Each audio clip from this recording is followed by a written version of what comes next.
민초들의 삶과 애환 그리고 재담을 풍자와 해악으로 풀어낸 판소리. 소리꾼의 능청스러운 창법과 북치는 고수의 추임새에 서민들은 웃기도 하고 울기도 했었죠. 저작거리의 대중예술은 양반층까지 그 영역을 넓혀갔는데요. 현대 대중음악의 물결 속에서 우리의 판소리를 세계 무대에 알리고 있는 명창이 있습니다. 바로 베일동 명창이신데요. 오늘 문화와 인물에서는 소리꾼 베일동 명창을 모시고 사설과 음악이 어우러진 판소리의 멋, 그 소리의 세계를 만나보도록 하겠습니다.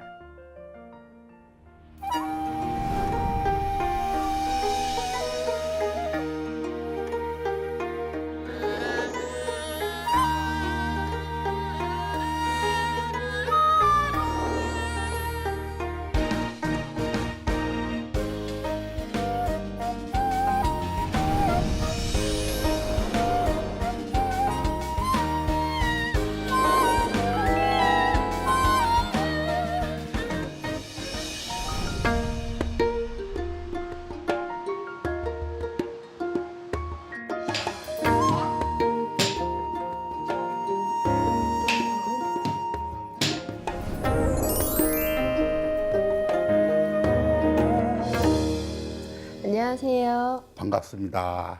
역시 명창답게 성음이 남다르신 것 같습니다. 하루 평균 몇 시간 정도 소리를 하시나요? 예, 어려운 질문입니다. 그 전에 공부할 때는 잠을 2~3시간 잤습니다만은 요즘은 공부를 2~4시간 한 것 같아요.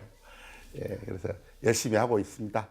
선생님은 다소 늦은 나이에 소리를 시작하신 걸로 알고 있는데요.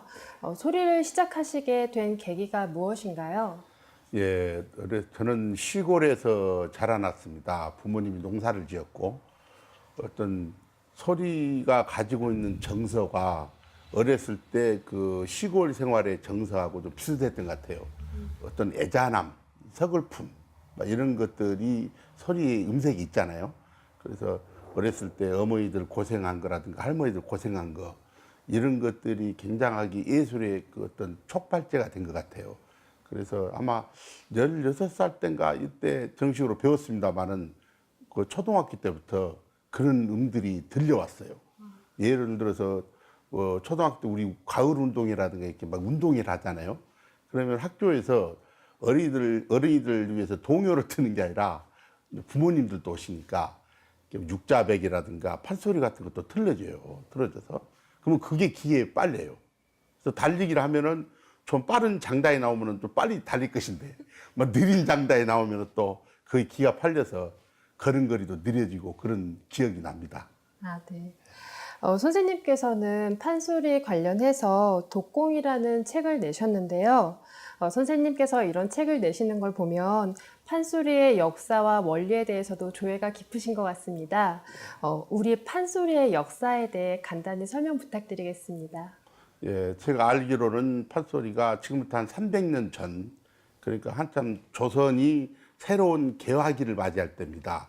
그러니까 뭐 박지훈 선생이라든가 다산 선생 이런 분들이 새로운 조선의 르네상스를 만들어 보자. 그래서 그때 이제 어떤 뭐 양반들도 계몽을 해야 되고 또 서민들도 어떤 문명을 깨치자. 이래서 소설들이 많이 나옵니다. 신분 계층의 어떤 부조리 같은 것들을 담는 소설들이 많이 나오는데 그것을 그 서민들을 위해서 글을 모르니까 읽어주신 분들이 나옵니다. 그것이 강독사인데 읽어준 것만 해도 듣는 사람이 감동을 받으니까 앞에서 읽어준 사람이 점점 어떤 기교라든가 이 재주가 발달이 됩니다. 그러면서 강창사라는 게 나와요. 예를 들어서 춘향이가 오리정으로 이별을 나갔는데 뭐 잘했거라 춘향아 뭐 이렇게 되잖아요. 읽어주면. 근데 여기서 이제 더 좋아하니까 더 재밌게 음악적 형식미를 붙입니다. 춘향아 잘 있거라 이렇게 되죠. 그래서 그걸 강창사랍니다. 그러다가 점점 지금과 같은 판소리 양식들이 가미가 되기 시작해요. 그래서 한 300년 전부터 이렇게 지금까지 굉장한 발전을 이루어온 거죠. 네, 그래서 판소리는 그 다양한 계층에서 좋아하게 됩니다. 일단 서민층부터 또 황제층까지, 귀족층까지 웬건지 판소리가 가지고 있는 내용이 굉장히 풍부하고 인생의 생로병사를 이야기하고 그런 어떤 기품 있는 예술 장이다 보니까 다양한 계층에서 그렇게 황제까지 좋아하게 된 것 같습니다. 네, 판소리가 생겨난 후에 짧은 시간에 전국적으로 확산된 걸 보면 판소리의 묘한 매력이 있는 것 같은데요. 근현대에 들어서도 판소리가 많은 변화를 겪었다고요? 예, 맞습니다. 이제 판소리가 그 담고 이야기하고자 하는 것이 실제적으로 그 국민 정서에 맞기 때문에 지금도 많이 좋아합니다. 특히 애국에서 이 판소리를 굉장히 좋아합니다. 웬곤이 그 오페라와 같이 견두어서 세계적으로 어떤 성악곡의 어떤 양대 산맥을 이루고 있습니다. 그래서 발성의 어떤 기품이라든가 기백, 기운 같은 것들이 굉장합니다. 그래서 아마 지금도 판소리를 많이 좋아하고 그런 것 같습니다. 우리나라 음악하면 민요와 선생님께서 하고 계신 판소리를 들 수 있는데요. 민요와 판소리는 어떻게 다른 건가요?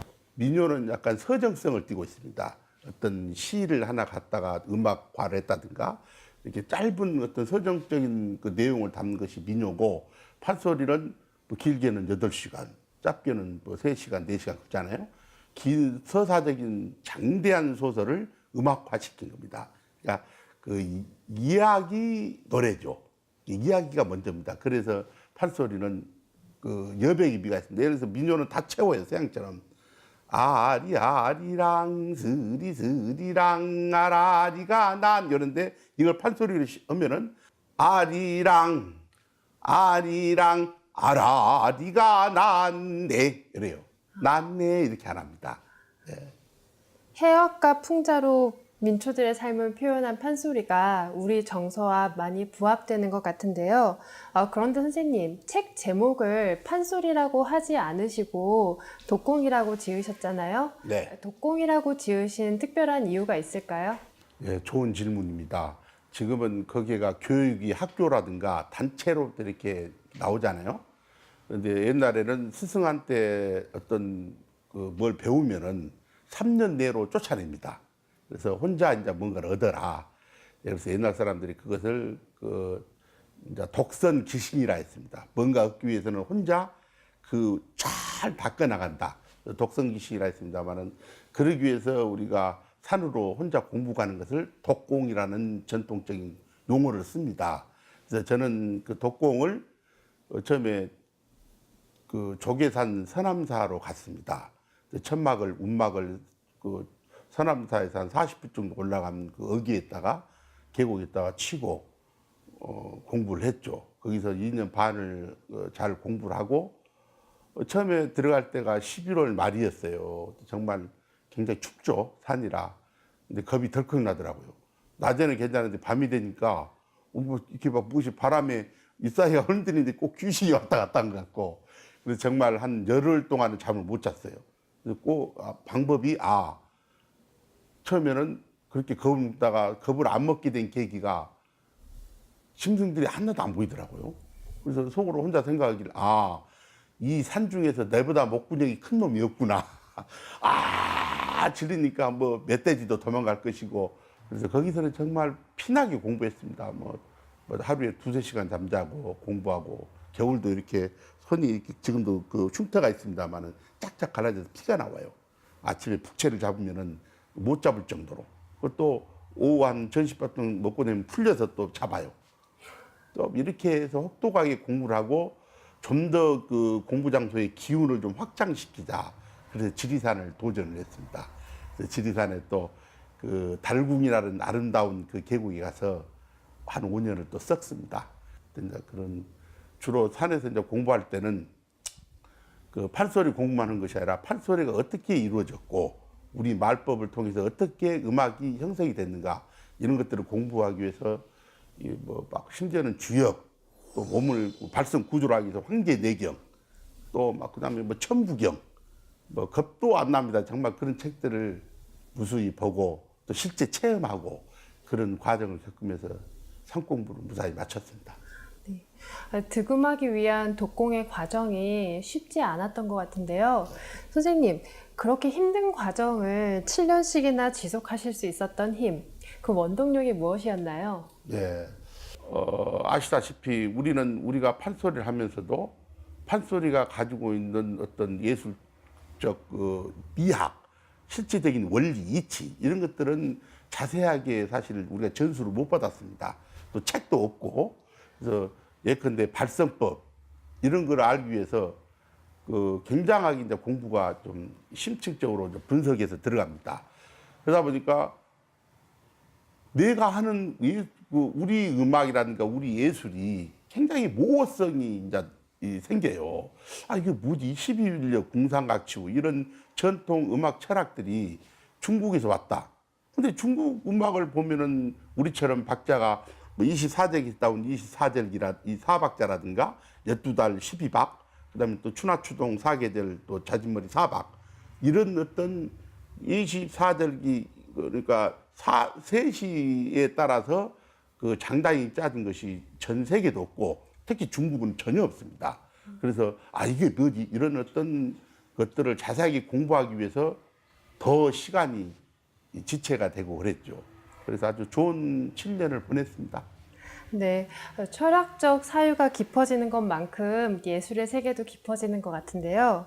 네, 선생님, 공부하는 과정에서 특별한 경험도 있으셨을 것 같습니다. 기억에 남는 에피소드가 있다면 말씀해 주시죠. 뭐 산중에서는 뭐 특별하게 뭐 기억될 만한 것이 오로지 다 공부하고 연결됩니다. 언젠가는 이런 일이 있었어요. 이제 판소리꾼들은 성음을 이렇게 얻어야 돼요. 자연 현상에서. 근데 평상시에는 닭이 장닭이 울 때 꼴꼴 이렇게 울던 놈이 어느 날 갑자기 막 꼴꼴 이렇게 우는 거예요. 그래서 자가 왜 저렇게 울지? 그래서 이제 마을로 내려갔어요. 그래서 이제 그 주인한테 야가 왜 이런다요? 그랬더니 아니 며칠 전에 친구가 와서 암탉을 잡았더니 그 후로 요놈이 이렇게 피를 토하면서 운대요. 야 이게 진짜 판소리 성음이다. 근데 봤더니 그 자세를 자세히 봤어요. 그랬더니 정말 꽃깃발을 쓰고 목을 쫙 빼고 꽥꽥 정말 단전성을 내고 있는 거예요. 이 닭이. 그때까지만 해도 우리는 닭이 굉장히 미련한 어떤 동물로 우리 알았잖아요. 근데 그게 아니다 이게 그렇게 그래서 그때부터 닭의 어떤 발성을 보고 또 그렇게 공부에 또 많은 도움을 받고 그런 또 재밌는 일들이 많이 있었습니다. 한 번은 그날은 또 바위도 깨진 날이에요. 근데 바위가 이렇게 한 석벽이 한 10m 정도 될 겁니다. 높이가. 그런데 거기를 주로 공부를 서서 이렇게 바위를 잡고 한 손으로 잡고 바위를 치면서 북채로 치면서 공부를 해요.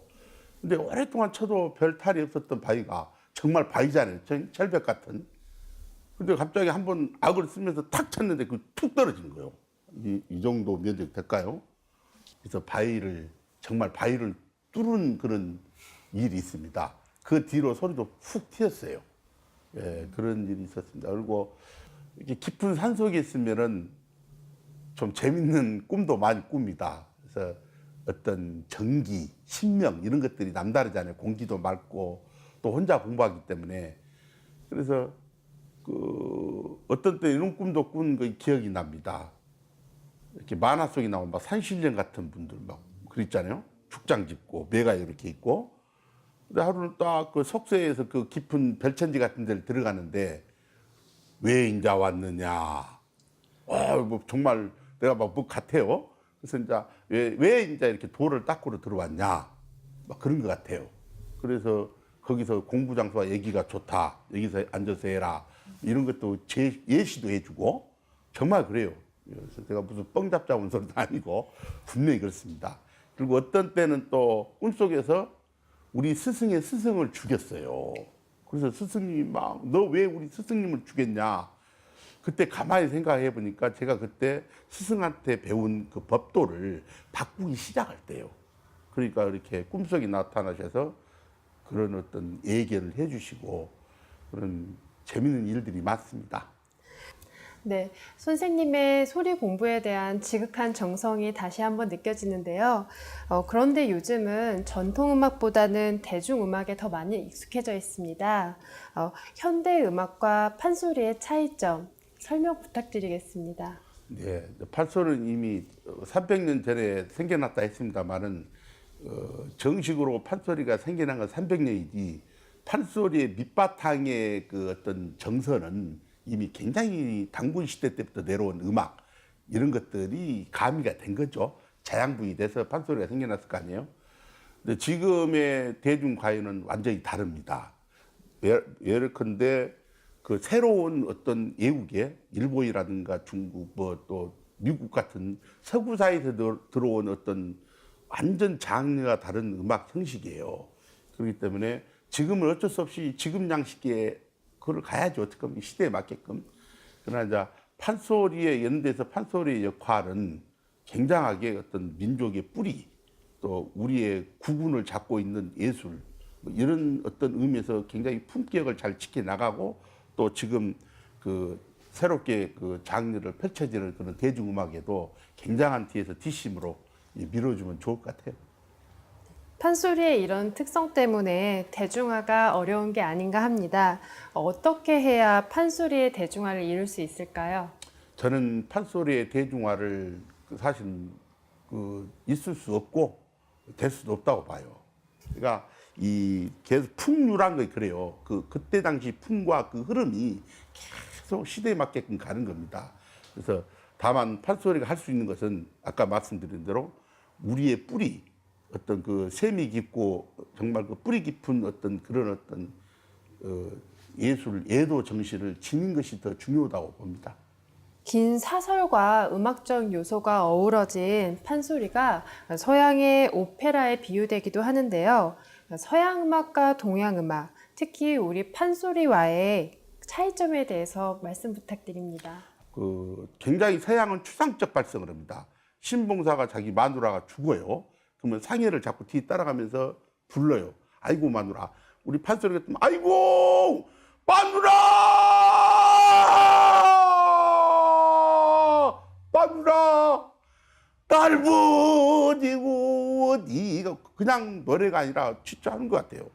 어? 진짜 그냥 일상의 말 같은데 이걸 서양식으로 하면 어떻게 했냐면 아이고 마누라 이렇게 돼요. 마누라 양식이 달라요. 굉장히 감정을 사실적으로 표현 안 하고 추상적이면서 그렇게 해요. 그러니까 아까 제가 말씀드린 대로 종교도 유일신을 따르고 우리는 실제 현상 세계에서 보이는 모든 일체 만물이 다 신이라고 보잖아요. 예, 그래서 사실적으로 표현을 합니다. 그래서 굉장히 다릅니다. 그래서 아마 저는 좀 억측이고 너무 경강부회시킨 건지는 모르겠습니다만은 우리 당군께서 우리 국가 이념을 뭐라고 했습니까? 홍익인간이라 했잖아요. 그 인간은 부득이 인간뿐만 아니라 모든 만물이지 아닌가 싶습니다. 널리 이롭다는 것은 개개인한테 때 굉장하게 어떤 그 주권을 주는 것이고 스스로 그것을 이 생명의 존귀함을 나타내기 위해서 그런 말씀을 했지 않냐 싶습니다. 음악이 우리 실제 판소리는 그걸 표현하고 그렇습니다. 생명의 존귀함을 살리는 것이 판소리라는 말씀이 참 인상적입니다. 요즘 서양 오케스트라와 어우러진 퓨전 국악이 다양하게 시도되고 있는데요. 오케스트라하고 사실 판소리는 전혀 맞지가 않습니다. 이제 억지로 구색을 맞춘 거죠. 예를 들어서 우리는 신화이라고 합니다. 이 신화이라는 건 뭐냐면은 그냥 즉흥곡을 신학이라고 합니다. 근데 오케스트라는 즉흥곡이 안 돼요. 우리 판소리 같은 경우는 음악을 맞추질 않아요. 우리는 화음이 필요 없습니다. 왜? 내 꼴을 이야기해요. 일단은 기본적으로 음정이 안 맞아요. 서로가. 선생님하고 저하고 이렇게 음정이 안 맞듯이. 그런데 오케스트라는 그 음정을 다 맞춥니다. 그래서 일부러 오케스트라는 지휘자가 일종의 하나님이에요. 감정을 자기 마음대로 못 넣습니다. 여주자에 넣고 싶어도 다 지휘를 해서 끄집어내고 다시 집어넣습니다. 근데 우리는 내가 지휘자예요. 없어요. 그러니까 이런 것들은 잠깐 소풍 가듯이 같이 어울린 것이지 오래 지속될 수 있는 그런 장르가 못 돼요. 그렇죠? 그래서 그러나 다만 이제 지금 우리 그 국악이 외국 나가서 인기가 좋습니다. 왜 좋냐면 그만큼 굉장히 음악이 그 기운이 생동하고 그 리듬이 아주 리드미컬합니다. 예를 들어서 일본이나 중국 같은 경우는 어울림이 매우 약해요. 잘 어울릴 수 있지만은 예를 들어서 뭐 중국 같은 경우는 싱샹샹 이게 막 아주 막 날아가고 정신 없어요. 막 예? 그런데 일본 같은 경우는 그 가부키나 이런 뭐저이노 같은 경우는 굉장히 정제화되고 스스로 독자적으로 해야 될 그런 어떤 음악적 형식이 농후합니다. 그래서 우리는 뭐 사물놀이라든가 농악 또 춤, 그다음에 또 우리 그 악기 어떤 다양한 산조, 이 판소리 이런 것들이 굉장하게 자연적인 율동을 지니고 있기 때문에 그 다른 나라 음악하고도 매우 쉽게 잘 어울린다는 거. 이거 너무 좋은 장점 같아요. 예, 그래서 저도 지금 한 13년 됐습니다만은 그 외국의 재즈 밴드하고 같이 그 일원이 돼서 지금까지 14년 동안 잘 외국 돌아다니면서 공연을 하고 있습니다. 근데 거기는 재즈니까 오케스트라가 아니고 그래서 그 제가 두 의 밴드가 있어요. 다오름하고 7이라는. 다오름은 우리 다 올라가자. 신명으로 오르자 해서 우리나라 말입니다. 그다음에 또 7위팀은 제가 지리산에서 공부했다 해서 지리팀이라고 붙여서 공연을 합니다. 근데 이제 그 해보니까 이 재즈하고 판소리는 굉장히 잘 어울려요. 왜냐면 재즈도 자기 꼴을 이야기하는 음악이에요. 그 오케스트라처럼 딱 이렇게 그 뭐 형식을 딱 정해놓고 하는 게 아니라 즉흥적으로 우리 시나이처럼 막 하는 거예요. 그래서 그 어떤 그런 재즈 팀하고 결성이 돼서 제가 판소리를 우수한 판소리를 굉장히 잘 접목시켜서 활동을 재밌게 하고 있습니다. 네. 음악은 시간과 공간을 초월해서 인간의 마음을 하나로 묶는 것 같은데요. 판소리의 일고수 이명창이라는 말이 있습니다. 어떤 의미인지 설명 부탁드립니다. 우리 옛날 선조들은 말을 만들 때는 삼신 막 이런 거 있잖아요. 그냥 생겨난 말이 아니에요. 이제 그런 것들이 자세한 그 의미 부여는 훈민정음 해례본에 있습니다만은 그 일고수 이명창도 그런 일례입니다. 지금 우리가 알고 있는 일고수 이명창의 그 개념은 하나의 고수가 두 사람의 소리꾼 이렇게 정도로 직역해서 알고 있어요. 그러나 그게 아니고 차설을 이야기합니다. 음양으로 이야기한 겁니다. 즉 고수가 음이고 그다음에 지구 역할하고 그 이 소리꾼이 태양이고 양입니다. 풀었습니다. 그래서 이 그 고수는 땅에 앉아서 음의 역할을 하고 소리꾼은 왔다 갔다 하면서 소리를 내지르고 그러잖아요. 양의 역할입니다. 형태도. 그래서 고수가 먼저 이 장단을 박을 잡아 당겨서 호흡을 채줘야만이 말하자면 소리꾼이 소리를 합니다. 그래서 우리가 장단이란 말도 의미가 굉장히 깊습니다. 장이란 것은 멀고 길다, 퍼져 있다 그런 느낌이잖아요. 그다음에 그 단이란 것은 모아지고 가깝고 짧아요. 그렇잖아요. 그래서 우리가 호흡은 어떻게 됩니까? 먼 곳에 있는 넓은 곳에 있는 숨을 공기를 짧은 내 몸으로 잡아 당기는 거예요. 장단입니다. 그래서 옛날 어른들은 소리는 단장으로 나가지만은 호흡은 장단으로 들어온 거예요. 그러니까 소리꾼이 고수한테 나 소리 좀 오게 장단 좀 잡아주소 이렇게 이야기해요. 그 말은 뭐냐면은 소리꾼이 소리를 하려면 호흡이 장단으로 들어와야 돼요. 그러면 소리는 여기서 만들어 있잖아요. 그러니까 마셔서 이렇게 나가잖아요. 내 몸에서 단의 짧은 거리에서 장으로 나갑니다. 그래서 고수가 먼저 소리꾼의 호흡을 짚어줘야 돼요. 그래서 장단을 좀 쳐주서 그렇게 하거든요.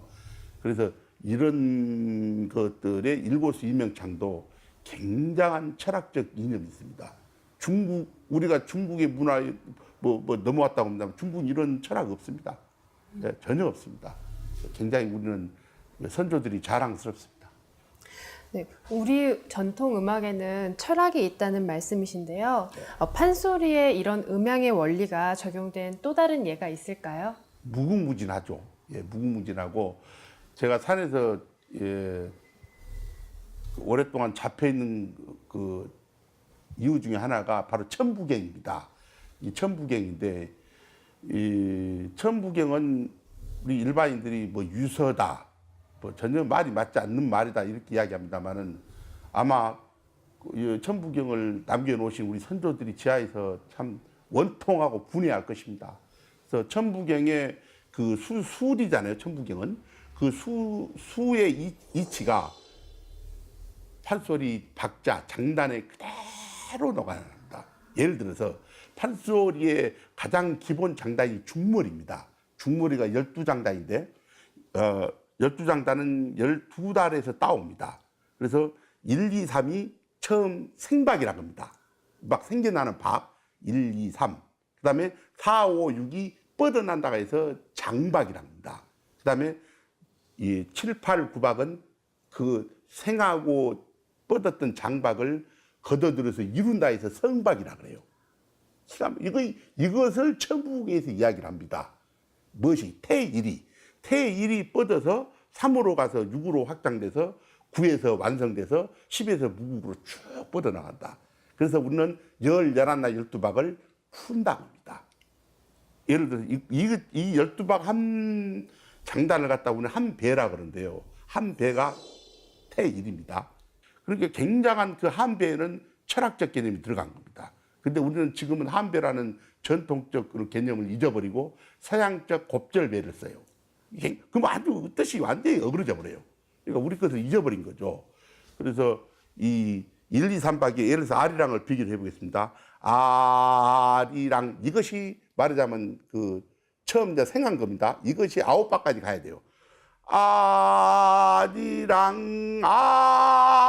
6박이요. 그 다음에 7, 8박, 9박은 맺습니다. 아라이 풀어요. 요 겨울로 갔죠. 다시 봄으로 옵니다. 아리랑 여름 고개를 가을 넘어간다 이렇게 돼요. 계속 이렇게 추나추동으로 돌아갑니다. 사계들이. 그래서 천북에서 뭐라 그랬습니까? 석삼긋 무진보이라 했습니다.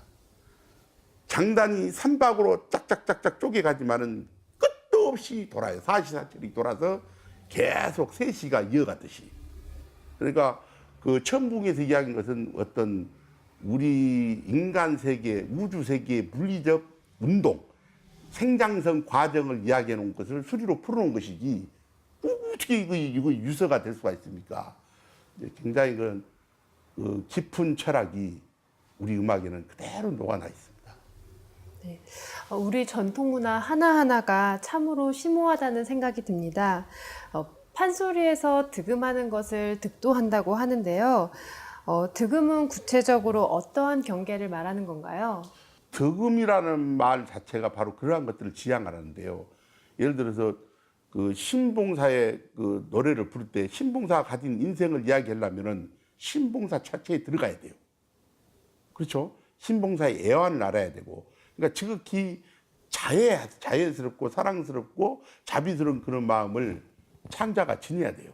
그러니까 예술적 기장이라든가 기교, 재주를 넘어서서 그런 인간 세계 생로병사에서 어쩌지 못할 그런 어떤 인간의 정서들을 다 대변할 수 있는 그 마음, 그런 깨침이 기본 바탕이 돼서 그의 소리에 가미가 돼서 나와야 돼요.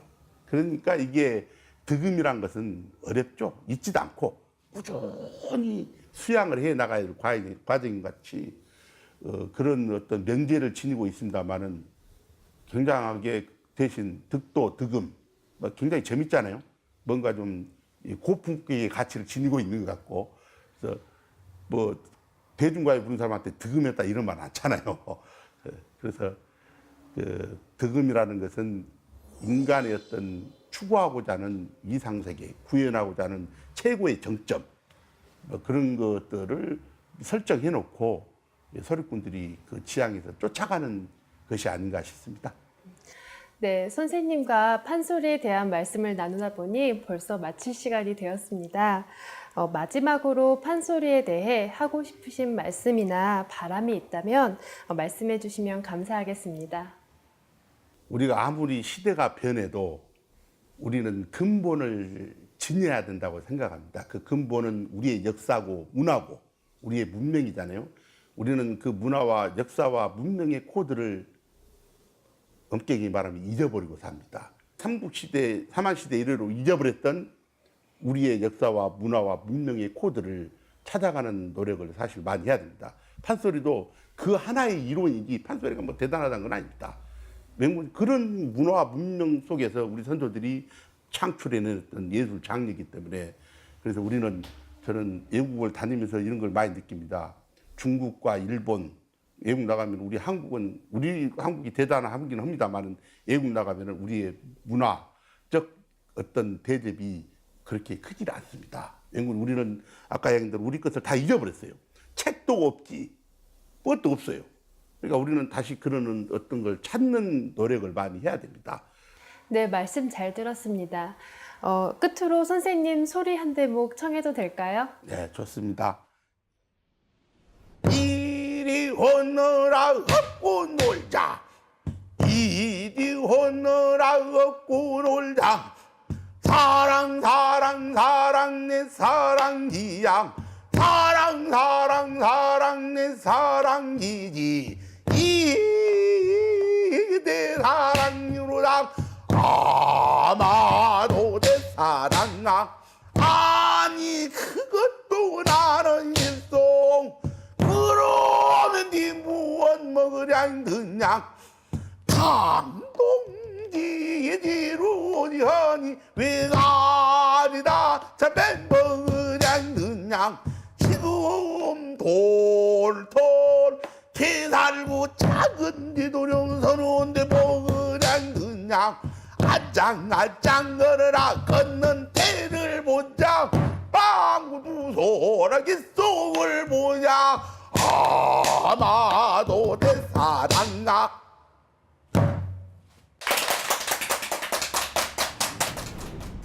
네, 선생님 정말 신명나는 판소리였습니다. 선생님 지금까지 소중한 시간 함께 해주셔서 감사드립니다. 감사합니다. 수도자는 면벽 10년, 10년 동안 벽을 바라보고 소리꾼은 관정 평생, 평생 동안 성음 속에서 헤맨다고 하는데요.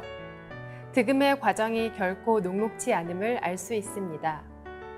우리 민족의 정서와 문화가 고스란히 녹아있는 판소리. 판소리는 그 독창성과 고유성을 인정받아 유네스코 세계 무형유산으로 등재되기도 했는데요. 입에서 입으로 전승되어 온 우리의 판소리가 지구촌에 널리 전해지기를 희망하면서 문화와 인물, 오늘은 여기서 인사드리겠습니다.